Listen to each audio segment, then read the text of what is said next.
Hey everyone, welcome or welcome back to the MYC Uncensored Women in STEM podcast series. Today I'm joined by Caitriona Forde, a very knowledgeable cyber safety expert, to understand her views and perspectives of being a woman in STEM. So without further ado, let's get into it. The invitation to be on your podcast. It's lovely to be invited. My name's Caitriona. I originally from Ireland, but moved to Perth 14 years ago. Started out, left school, and thought I wanted to be an accountant, and ended up didn't really enjoy accountancy and knew it wasn't for me. And back then, the only course that I could easily move across to without having to defer a year was computer science. And 25 years ago, we didn't have a computer at home, and we didn't really have a computer in school either. So I went to do computer science, not really knowing what computers were, and ended up graduating with an honours degree in computer science. Started off in IT support, and then over the last 25 years, seen myself in various different IT roles, leadership roles, and then I suppose about 5 years ago, I seen the growing trend of cybercrime and decided to go back and do my master's in cybersecurity. About that time, I also decided to start my own business in the cyber education space, and that's what I've been doing ever since. And my journey's just about to start again. I'm going back to university to do my PhD in the human factors in cyber. So I would say I'm a continuous learner. I've discovered that I love learning, and especially around the field of IT and cyber and how us humans use technology. And that's the area that really fascinates me. Wow, that's really interesting. Just on that, how did you realize or where did you gain your love of learning from? I don't really know, to be quite honest, because growing up, my mum will tell you, I hated studying. I really hated studying. And I suppose when I first done my honours degree, I'd done it because I felt I needed to do it to get a job, and I suppose when I went into IT back in the early days, IT, it changes very, very fast. So you have to keep learning. But when it comes to cybersecurity, and when I found the world of cybercrime and cybersecurity about 6, 7 years ago, um, because I'm so in love with the industry, to me it's not a job, or it's easy to continue learning. And that's where I think I find the love of learning now. If you had said to me 10 years ago that I would have went back and done a master's and now starting a PhD, I would have said you were crazy, because I had no intention of furthering my studies. But because I now absolutely love the topic, even doing the masters, I'd done the masters during the pandemic and it was all online. Mm. And my husband will tell you, I could spend hours in my office just learning about cybercrime and cyber criminals and how they behave and what they act. So I think it's because I love the topic so much, it doesn't feel like a job, it feels like my passion. That's awesome. I think not many people find a job that's their passion and feels like they're not really working a day in their life because they're so passionate about it. So that's You're really 100% right. One of my coaches a few years ago said to me, if you find a job that doesn't feel like a job, that you get up every day and it doesn't feel like you're working, which I honestly, hand in heart, right now, what I do with education and running education programs in corporates and businesses, and also going out and doing community events, I love it. It doesn't feel like going to work at all.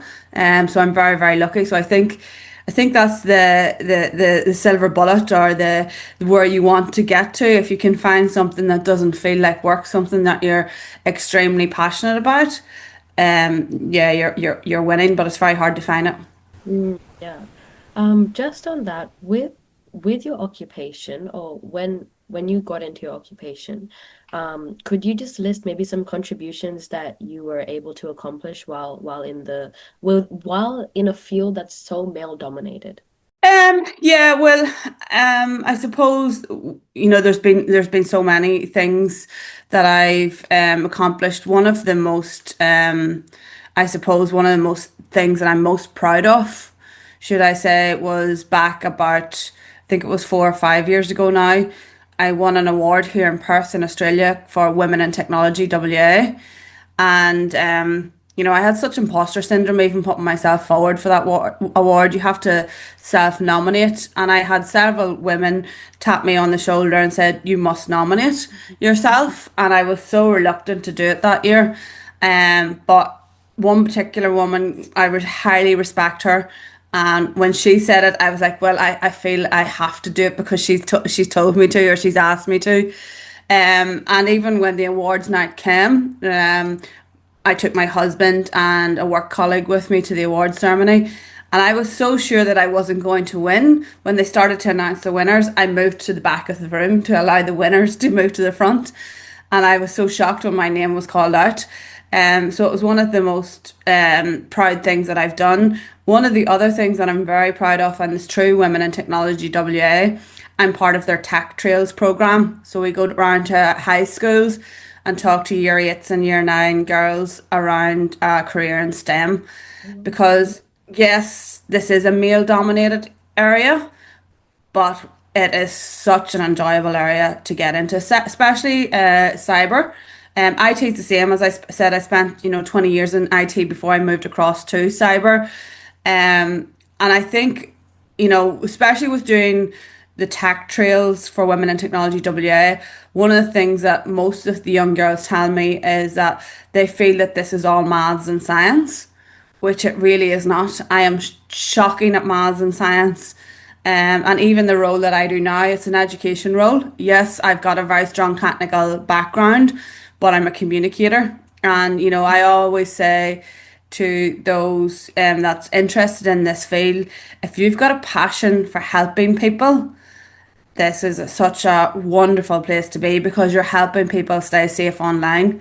And it's so, so, so rewarding. So, those are the types of things. I've also, when any woman or student, girl, boy, male, whatever, whoever they are, that comes to me, I've had a lot of male students come to me as well asking for how to get into the industry.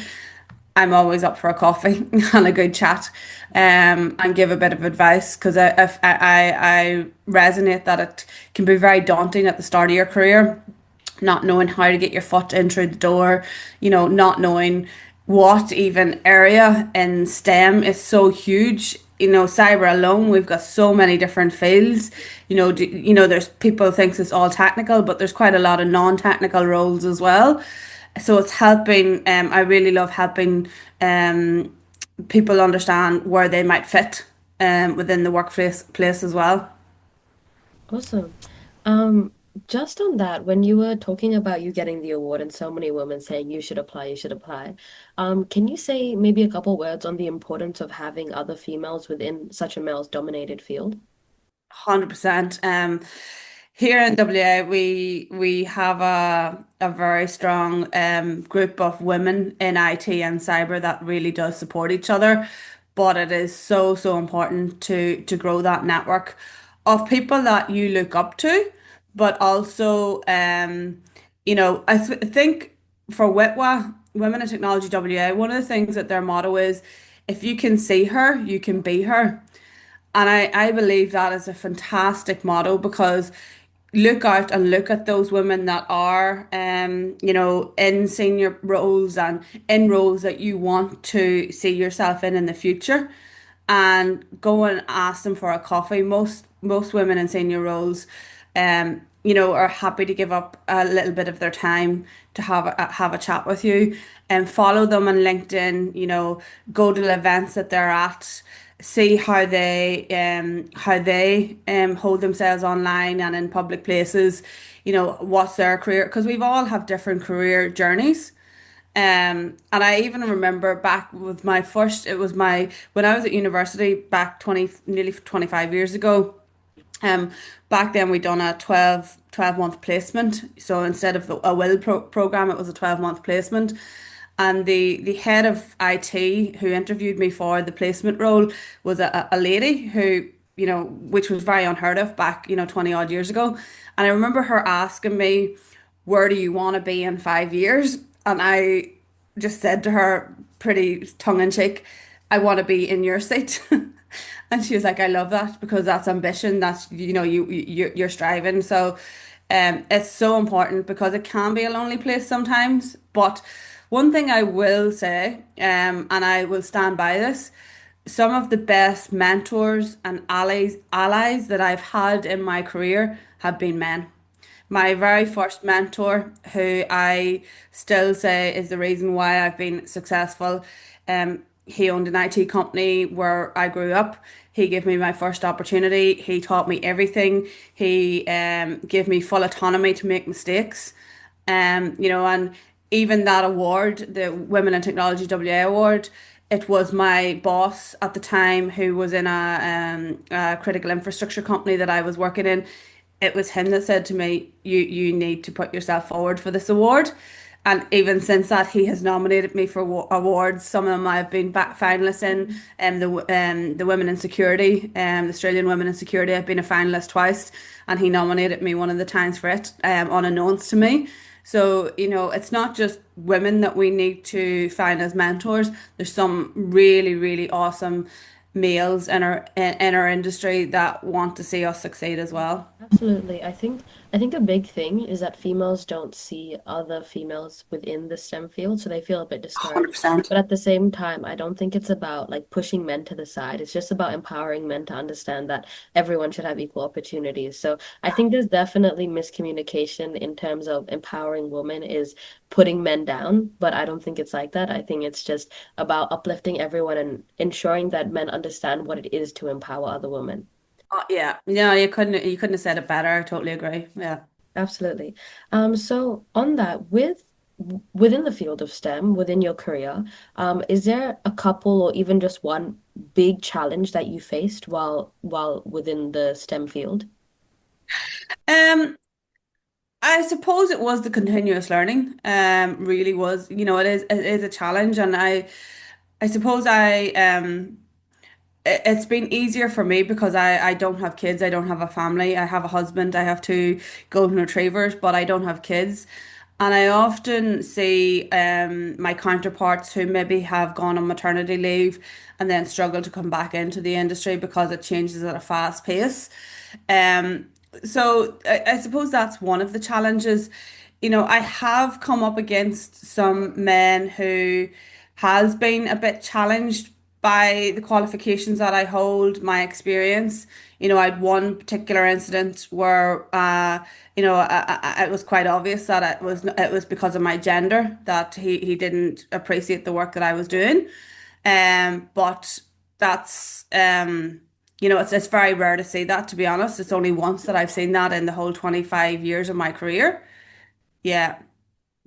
Um, on that, w with younger girls or the future generation, if they ever faced a hurdle like you did, and they faced a challenge and they weren't sure how to get back from it, what would be maybe your advice to them, in terms of getting back up?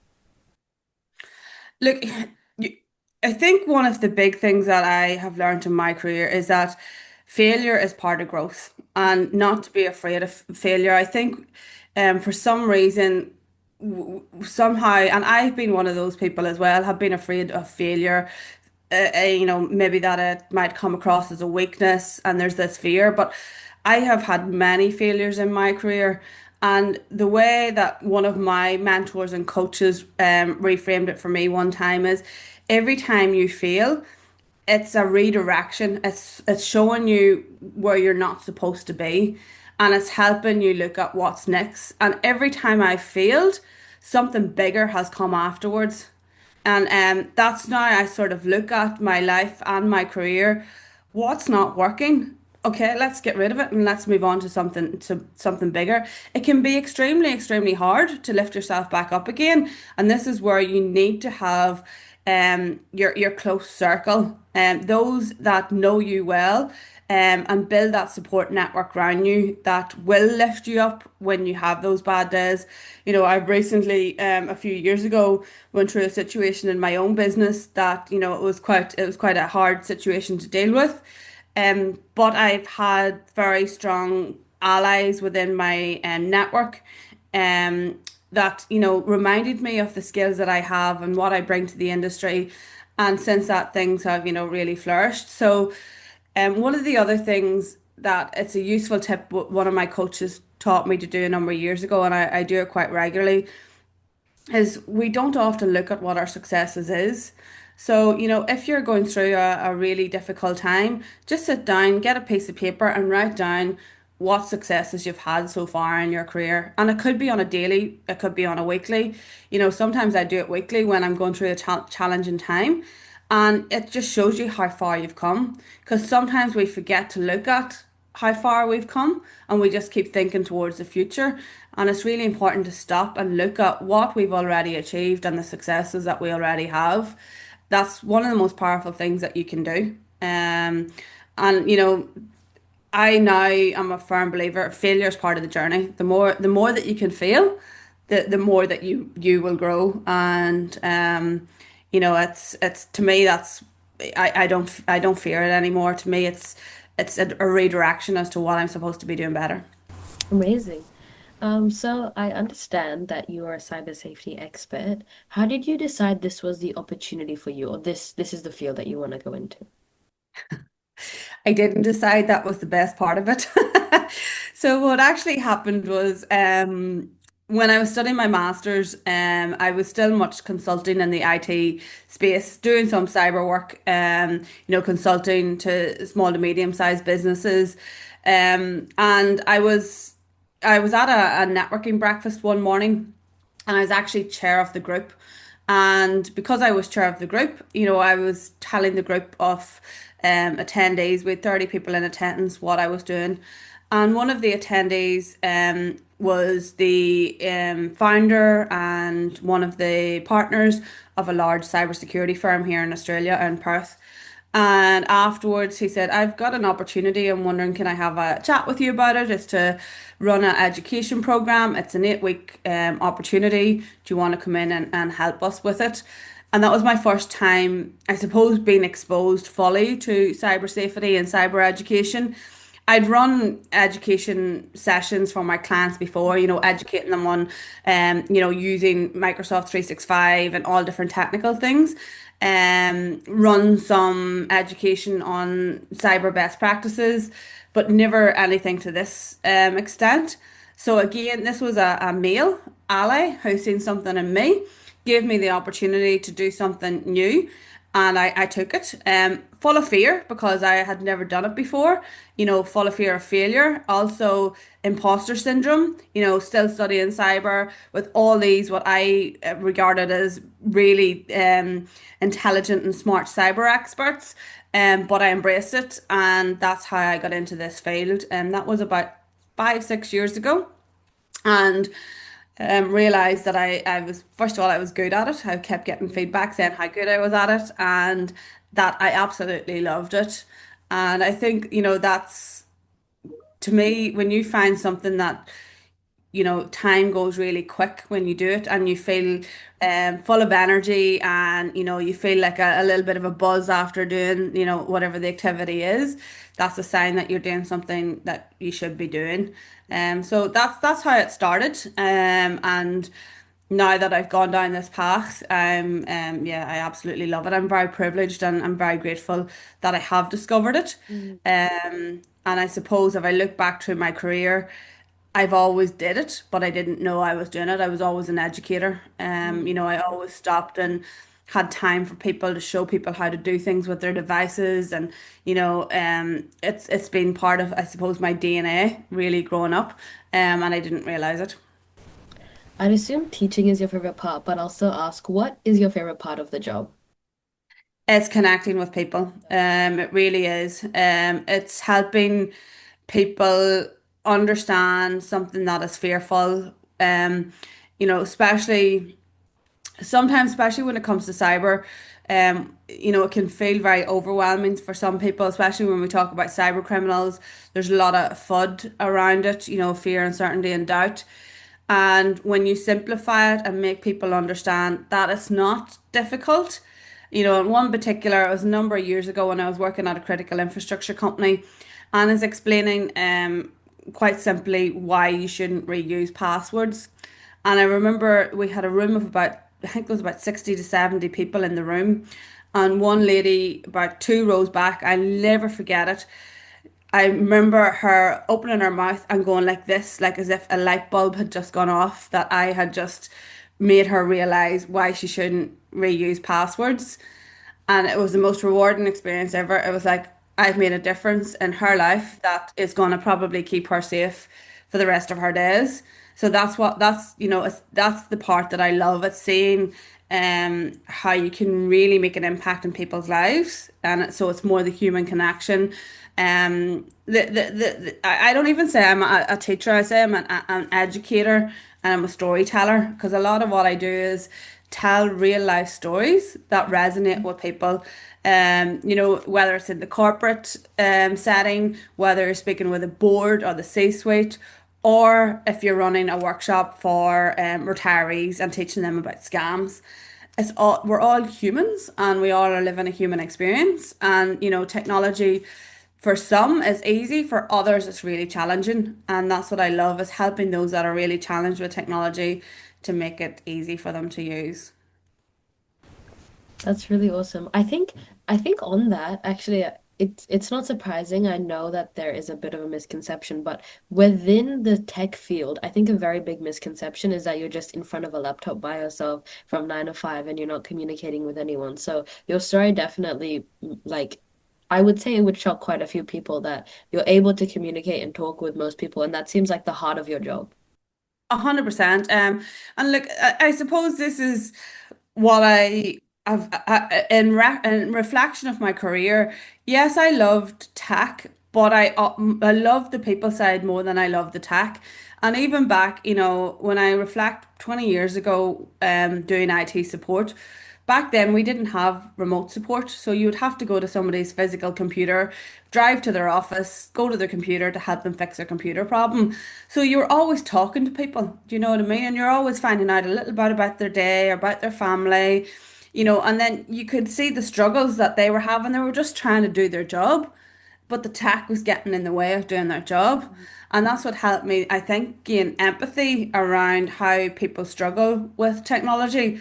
And I think that's the beautiful part. If we need all different types of people within tech and cyber and STEM, we need those that are extremely technical, and sometimes they are not people, and that's even a thing. But sometimes, they're the technical brains that we need. And then we need those that have good communication skills, that can communicate what we're doing to the rest of the business. It's extremely important. And I think you have to look at what your skill set is and what you enjoy doing. Do you enjoy sitting just solving problems, coding and being on your own? Or do you enjoy talking to people, communicating, helping, fixing? There's all those different aspects to tech that we sometimes don't think about. In the education bit, it's huge. It can be any type of education. It can be what I do. It can be teaching people how to use their technology. It can be, even change management is a big part of tech, helping people understand why we're implementing a new technology, why we're doing things. Like if we look at AI as an example, it's really important for organizations to bring their staff on the AI journey as to why companies are using it. And that requires strong communication skills. So yeah, it's there's definitely so many. I think you're 100% right. I think we have a bit of a branding issue within tech and cyber, Mm. where most think you're sitting in a dark room behind a desk on your computer all day, and it's pretty boring. I rarely sit behind a computer, maybe half a day, 2 or 3 times a week, when I'm doing content, which I love doing.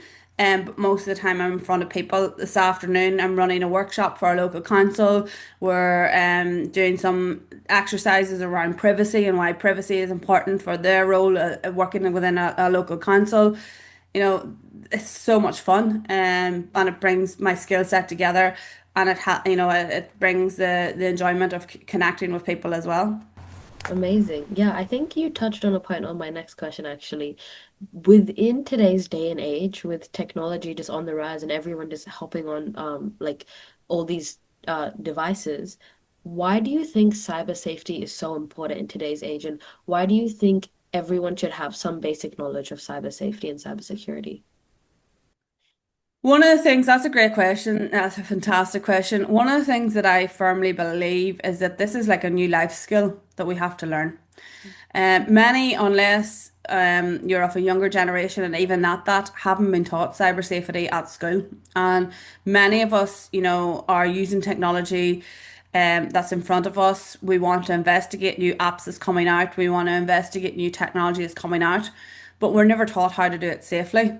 And most of it is self-taught. And I believe that we need to get to a level where there's a baseline of safety, online safety instilled in everyone.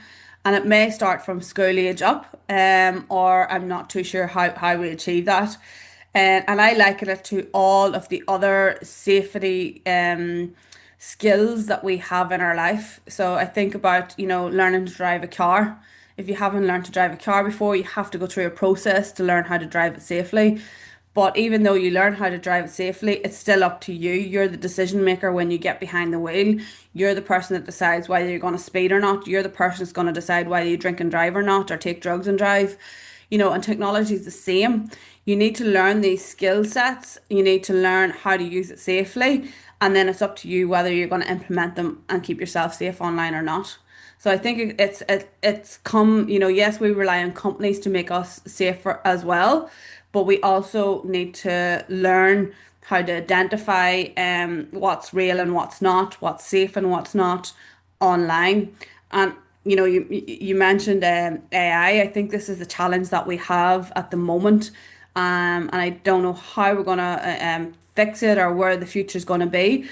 But unfortunately, a lot of people are seeing things online and believing that they're real when they're not. There's a lot of fake videos, there's a lot of fake articles, a lot of mis and disinformation online. And unfortunately, if you're not aware of it, you can be blindsided by it and you believe. And so we do, it's a very important change that we need to have happen.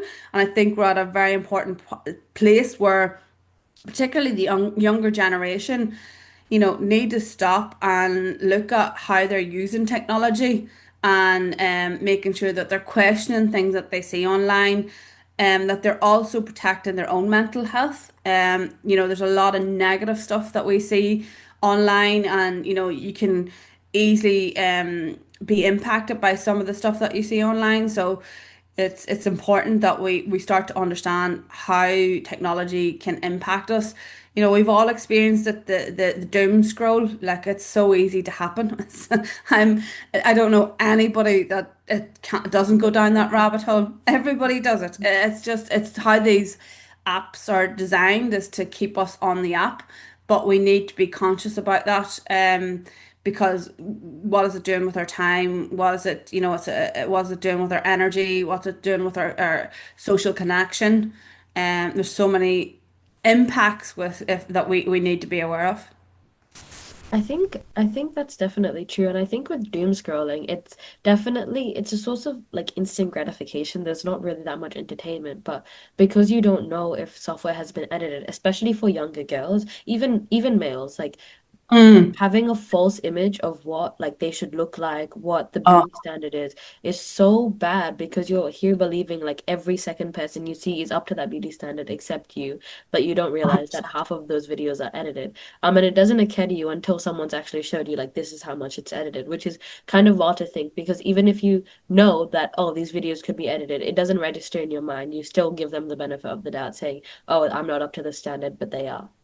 Yeah, I would love to see us get to a point where content creators have to watermark their content to say that they have been edited and that they're AI generated, because we need some way of helping people to determine what's real and what's not. I've played around with AI app generations, like creating AI videos and avatars of myself from a training perspective to show my clients that I work with how easy it is to create these videos and how easy it is to manipulate my voice to make me sound and say anything.